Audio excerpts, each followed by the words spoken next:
Hi, how's your day been? How are you? Fantastic. Thanks for asking. It was a normal day. It rained a lot in the afternoon, so I was not able to go out. I was in my room and I took rest. I would say I took a short nap in the afternoon because I was feeling a bit tired. So it was a pretty normal day. What about you? How was your day so far? Well, what did I do today? I studied for a while, I read, and then I started my classes. I guess I have a lot more to come. Usually my evening piles up rather than my morning. But yeah. Yeah, same here, even though I'm not that busy in the mornings, but my evenings are quite busy and always I'm occupied with things. So I start my day generally in the afternoons when I finish my lunch. After that, my day starts and I have to do a lot of things. Mm. So yeah, so before jumping into the conversation, I would love to start with my introduction because as we are meeting for the first time, right? So, my name is Ashutosh Trivedi, and I hail from Kanpur, Uttar Pradesh. About my education, I have completed my master's degree, that is, Masters of Arts in English Literature from Kanpur University in 2024. And apart from this, I run a YouTube channel that focuses on spoken English conversations because I like talking to people as much as I can. So, I have done a lot of conversations till now. And I'm a spoken English trainer as well. I help my students privately. I help them to speak English. That's what I do. Okay, well, that's very impressive. My God. Um, shall I introduce myself or? Sure. Okay. So I'm Upasana and I am still studying. I'm studying my Mhm. bachelor's right now. I'm finishing in English literature. And so that's why I was kind of intrigued that you did your master's. I want to know all about your syllabus, but I guess that's not the topic. um, but yes, I work part time as an English tutor for little children that I do independently. And I also do Clapingo. And uh, yeah, and other than that, I work with a few NGOs. So that's about me. But tell me something else about yourself, like your hobbies or something. I always get so Yeah, sure. intimidated when we start with qualifications. So, absolutely, when it comes to my hobbies, nowadays, as I told you, my days are always busy and jam packed. So, I don't get a lot of time to work on them.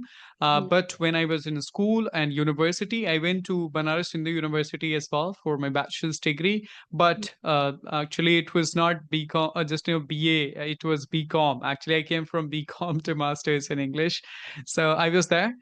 Prior to that, I was into singing, photography, cricket, and cricket, of course. Playing cricket and watching cricket was just used to take a lot of time of me in my school.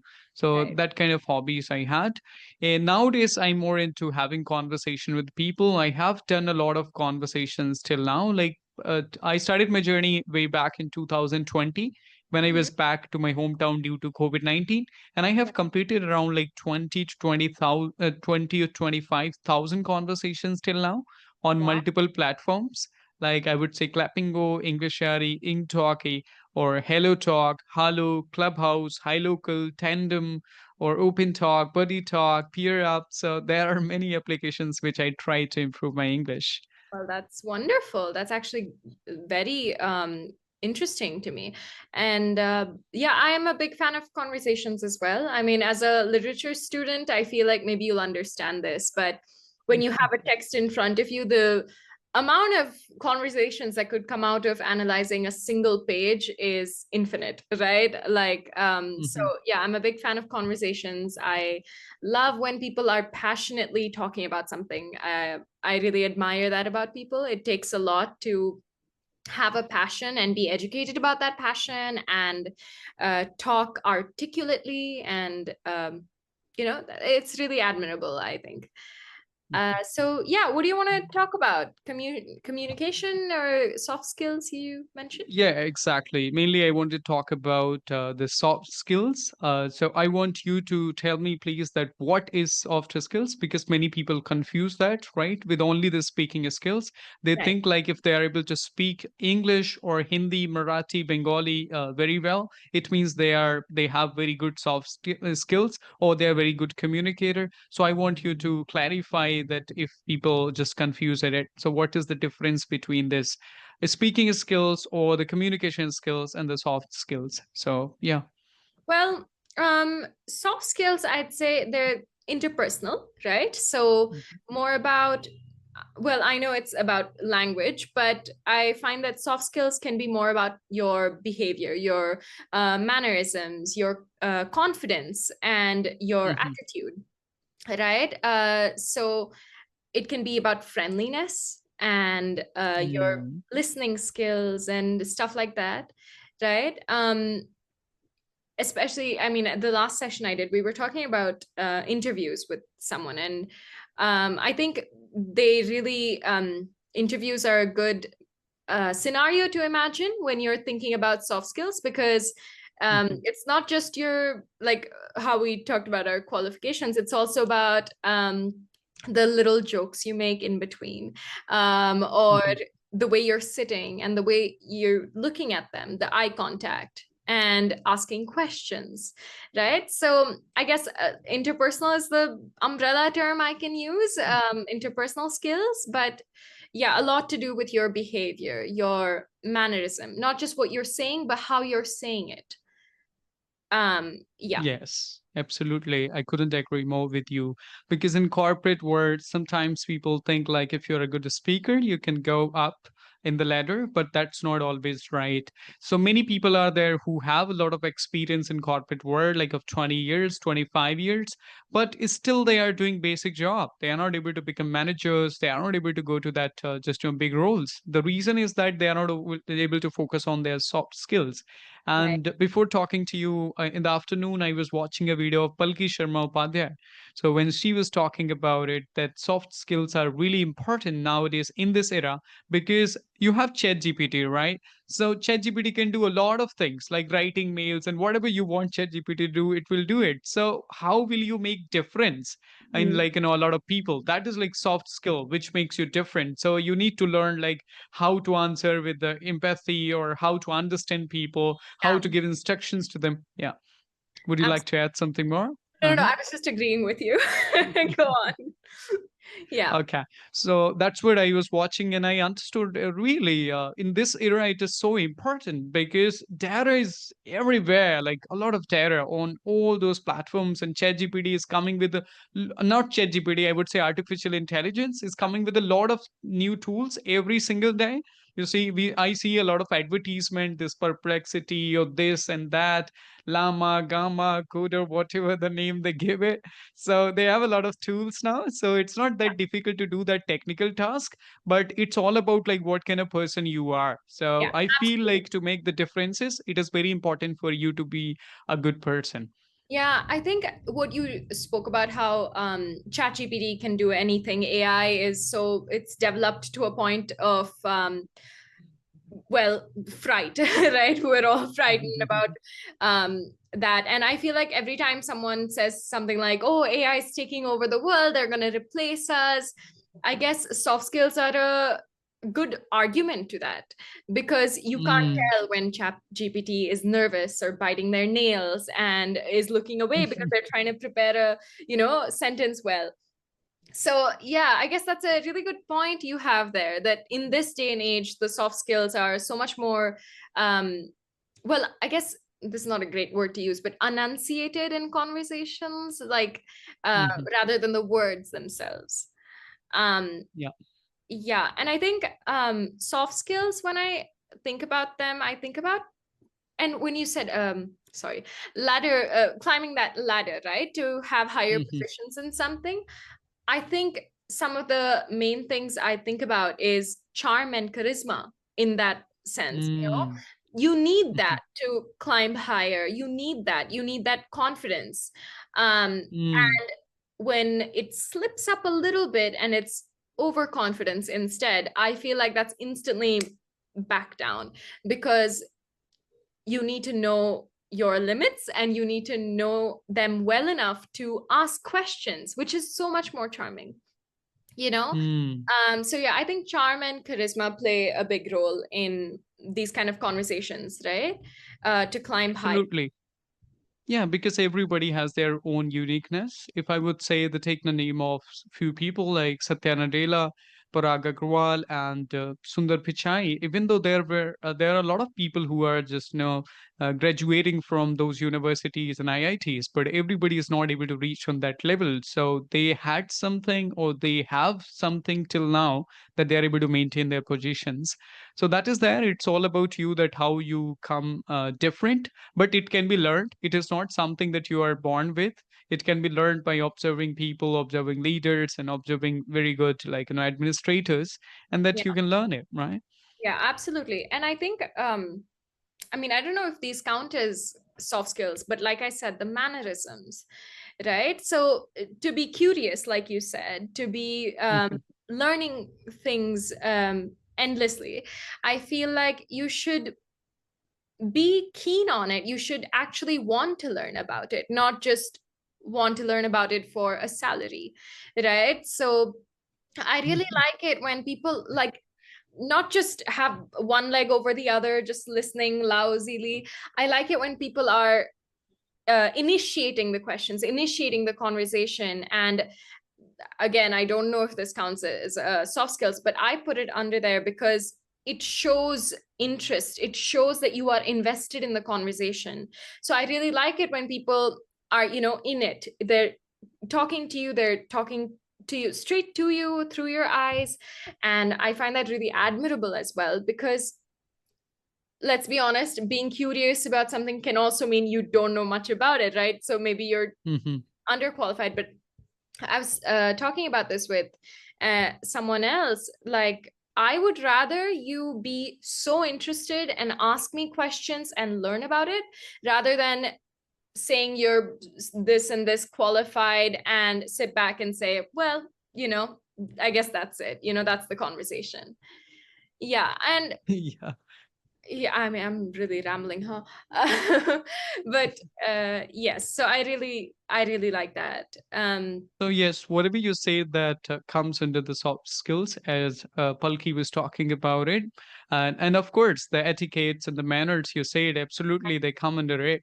So all these activities play a vital role to make you a good personality, and that's how you become better as a person, and that's how you can serve better to your organizations, to your family as a person, and all those things are very important. Yeah, now coming to just giving the direction, another direction to the conversation about, like, the as we talked about the soft skills, now I want you to talk a bit about the communication skills, the difference between speaking skills and the communication skills. Yeah, even though we covered a lot of things in it, and you talked about active listening as well, and that is a very important part of being a communicator, or being a just in good in soft skills too. So now just tell me a bit about communication skills. Communication skills, as in the spoken word, right? So, Yeah. well, I guess I'm still learning about it. So I don't know how much I can say, but I will say Mhm. there are little things that I notice when Mhm. talking to my students. Like, I like to do this experiment of Mhm. letting my students imagine themselves in different scenarios. Like, I like to make them break up a fight, or act like they're on a cooking show and explain a recipe, Mhm. or ask an apology from someone like a manager. So Mhm. those kind of help with communication skills, because I think with communication, the important things, other than formalities and greetings and the goodbyes, I feel like thinking articulately and thinking on your feet, being creative with your vocabulary, using your idioms and your uh, different conjunctions other than and but and whatever, right? I feel like those are all really important when it comes to communication, especially creativity, because that's what stands out. That's what stands out about your character. That talks about something deeper in your character. But I always find that communication in office spaces and in corporate, like, so much more uh, different, and at the same time boring, I'd say, tedious, right? But it could be so much more interesting. And I want to talk to you about the role of respect, the role of respect Hmm. in communication, especially when it comes to corporate, like I was saying. What do you think the role of respect would be? Because you want to get your That is ideas out there, but at the same time, like, it could be tricky to uh-huh. talk to someone like that. Absolutely. Actually, first I want to tell you, like, respect comes from your heart and it comes from inside. Like, if somebody is a very good leader and understands your problems, then you would get the respect. But actually, nowadays people have to do that, give that artificial respect, I would say, even though they don't like those, people, but they have to do it because due to the maybe the boss there, or the director, whatever it is. But as we talked about the soft skills in the beginning, so they are really important to become a good leader. And if you're a good leader, so you care about all over just all the people who are working under you, right? And if you work for them, if you understand their problems, I'm sure that they are going to give you respect. But if you are a kind of person when they just you do something wrong, you tell them that they are doing it, but when they do something good, you take the credit. So that happens a lot in the just this corporate world. Always, like, they tell you that whatever the right things are happening in the company, they are happening to all those people who are sitting on the higher position. But if something wrong is happening, that is only happening just happening by the people who are just working, Yeah. doing the basic job. So that doesn't make you a good leader, and you will not be able to earn that respect. You have to earn it, right? Maybe, of course, because this is the culture of corporate, so you have to go there and you have to say someone sir and madam, like, even though if you're 2 months senior to you, 3 months senior to you. But if you are a good person, obviously the respect will come just from inside. Even though when I was in a school, I lived in a hostel, so there were really good teachers. So I didn't feel like touching their feet was a very big thing. It was coming from my heart. But sometimes some teachers were not teaching well, even though they were not good as a person. So it was really difficult to accept them as a teacher, even though they were, and we were giving respect. Yeah. And talking about, like, just when you said accept, I thought of, like, with respect comes, like, well, the role, you have to give respect when you're raising an issue about something, right? Mhm. Like, in school as well, I used to experience this, where I would bring up an issue about a class, and it would be more about the teacher's character. It would be received as, an attack on their character, not an attack on maybe the way of teaching, or something Mhm. else like that. So I think another thing I admire about people in office spaces and stuff like that is when they are able to take criticism as not an attack on their personality, right?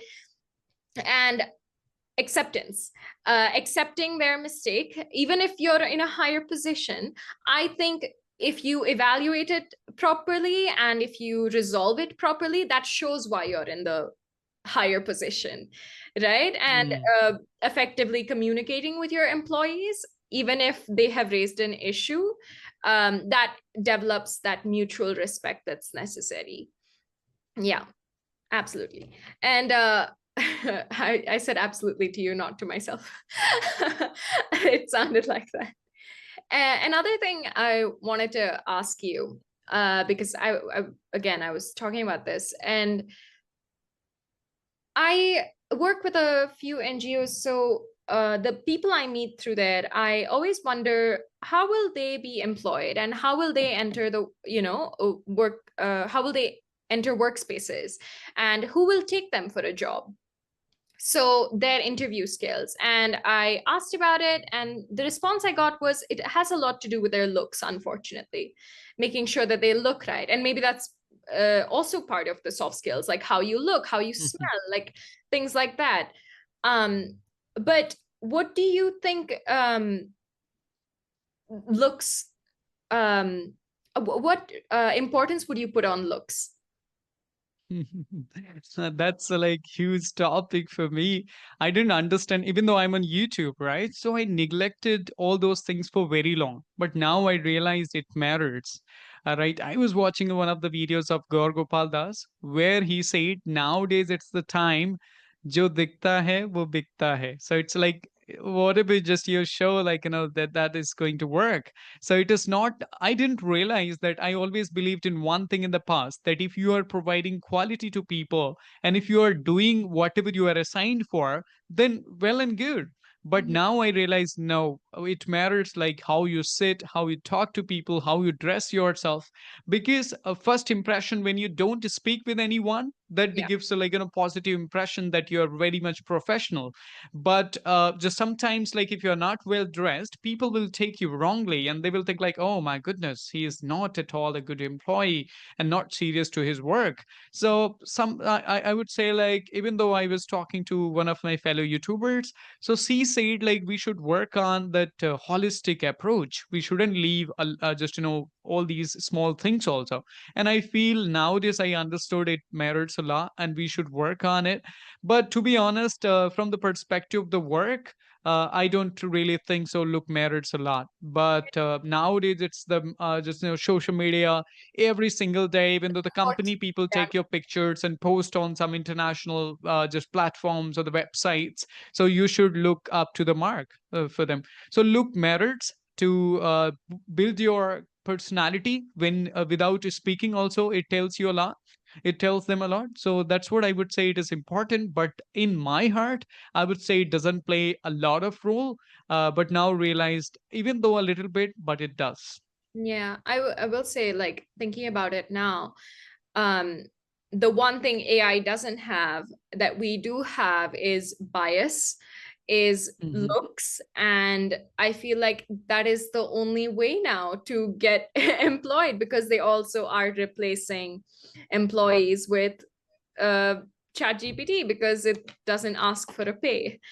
I mean, Mm. what do you think differs in communication between an well, I guess it's ironic that it's called chat GPT, but yeah, between a conversation with AI versus human interaction.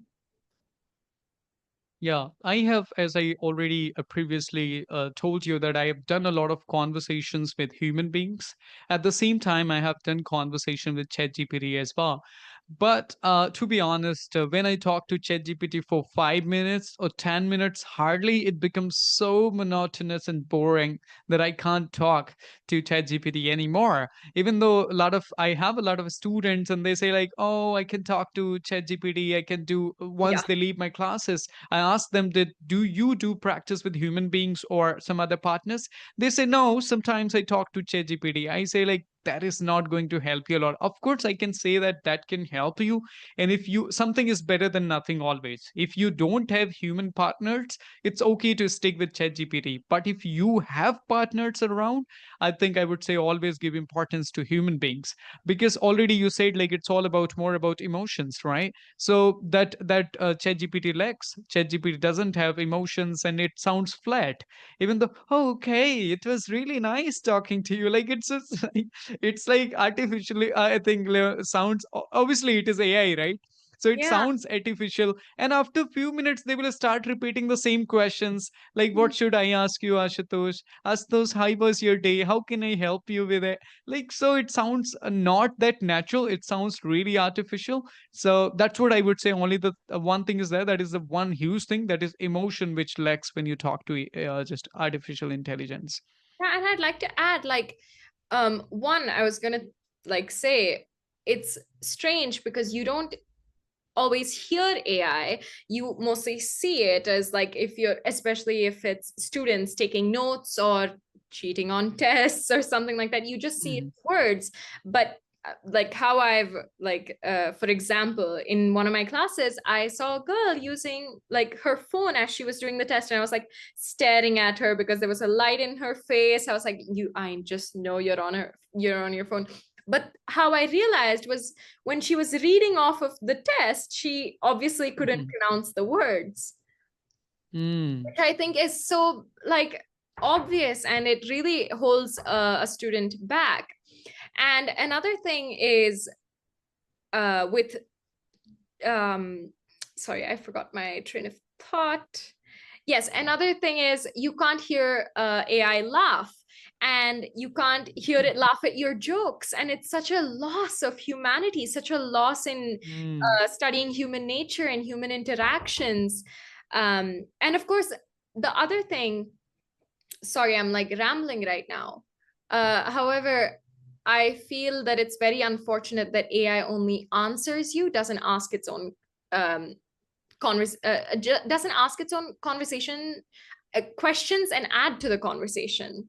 Mm. It's mostly replying to you. It's not Mhm. like pulling you in and saying, "Hey, what about this thing that happened to me?" It doesn't add its own Mhm. experience.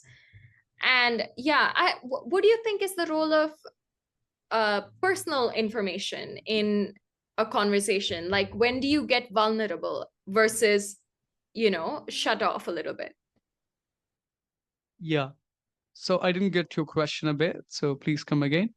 When do you add personal information or your Mhm. personal points of view or opinions um, in a conversation? When do you have space for it, especially in Mm. corporate or workspaces? Okay. So actually, you are asking when I share my personal information to people, right?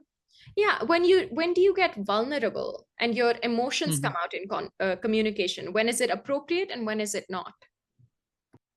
So first of all, when it is appropriate, like if I talk about if somebody is so upset, they don't care about it to whom they are talking, and sometimes it comes out, right? You share your problems with someone, he's not very close to you, maybe. But if you are just, I would say like when I share, I am not into corporate, to be honest. I don't have any experience of working or so, but I have friends and they know a lot about me. So I tell those things to them and I feel really comfortable telling about those things because they know me for very long. It's been like 10 years, 15 years. So I wouldn't tell just personal things about myself to someone whom I don't know for very long.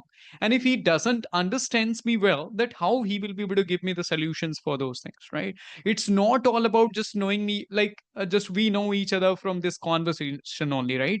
But you don't know my background, you don't know about my schooling and all those things. But my friends, they are there in my life for more than 10 years, right? 12 years. So I can tell a lot of things to them, and they can also share with me because I know more about their life. So that is there. And in corporate, I don't feel comfortable sharing things with you, sorry, things with those people. And actually it's all about like knowing, maybe you, I think I realized I taught a lot of students that one out of maybe 1,000 people you would get, just who would be very good and who would be understanding you personally, who would join you with the family. Otherwise most of them just doing formality and just wants to make a relationship with you for their professional work and professional life.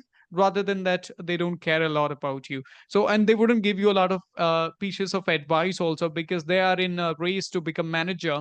So they don't want to tell you a lot about your improvement too, and they are happy that, oh, he is not very good with it. So always they like laugh at others inside, and they don't want to share. But if you like, if somebody is my good friend, I'm in YouTube and I have a lot of good YouTubers, like friend, and I tell them like what is their drawback. I'm not afraid of that, whether they'll get more subscribers or not, because I'm telling their flaws and they'll work on it, they will become better. Everybody has their own space, right? I'm not fighting that I have a limited audience, and then just if I'll tell them, they'll get a lot of people there. So in corporate world, like suppose you have like 10 people, and from them they have to choose one manager. So that's why nobody wants to tell you about your personal problems, and they don't want to give you the personal feedback also. So in corporate, I don't feel, and I wouldn't feel comfortable in future also to share all those things with people. But I don't know whether I would work on that. No, no plans still now. But I do think that that's interesting that you like bar emotion or bar personal information from uh, corporate or someone higher up, because I think especially when you're first starting at a workspace, because the interviews and the resumes are so monotonous, like the same qualifications or the same little hobbies and talents, I find that just a few of your quirks slipping out adds a lot to your character, which is Mm. kind of like a hook to keep you coming back to work. Mm-hmm. And it's kind of like, I guess I'm talking about manipulation of some sort. But I will say that when I am in a workspace or I am talking to my students, I like to establish that kind of personal touch of maybe it could be flattery, or it could be, oh, you know what happened today? I had a really bad coffee and I got yelled at and blah, blah, blah. That little touch adds a lot to, I don't know, emotions and the heart in the work, right? Something other than the work itself and the money should keep you coming back to work. And that's where I feel that soft skills and communication skills come in, where you get to express yourself properly. I mean, that's why we communicate, right? Because we want to express our emotions, firstly, because it's a form of survival. Um, so yeah, I just thought it was really interesting that you said that. Yeah. Yeah, it is 100% right. As you talked about putting emotions with your students, and that I do a lot. I feel like it's personal bonding, right? It's more That, not like, oh, giving lectures, I will teach you today this or that. especially with So, teaching, you're yeah. seeing them vulnerable, and you Hmm. have to make sure that they feel safe in that vulnerability, you know? Yeah, sorry. Yes. Sorry for interrupting you. No problem, because it's a very important point. A lot of students come to me and we become, I think it is not the good way to put out there, because we become more of a like friends. Actually, we share a lot. Sometimes, like I was sharing this point with another trainer or somebody, he said, like, it's not good to become friends with your students. So I said, I'm not teaching kids. I'm not teaching someone who is in 10th standard or the 8th standard. I'm teaching people who are already professionals, right? I want to hear a lot about their life. And it's more about when you create that personal bond and it is strong, then they feel really safe and comfortable to share anything about their life. And then they don't even realize when they become better in spoken English, right? Yeah. So that is there.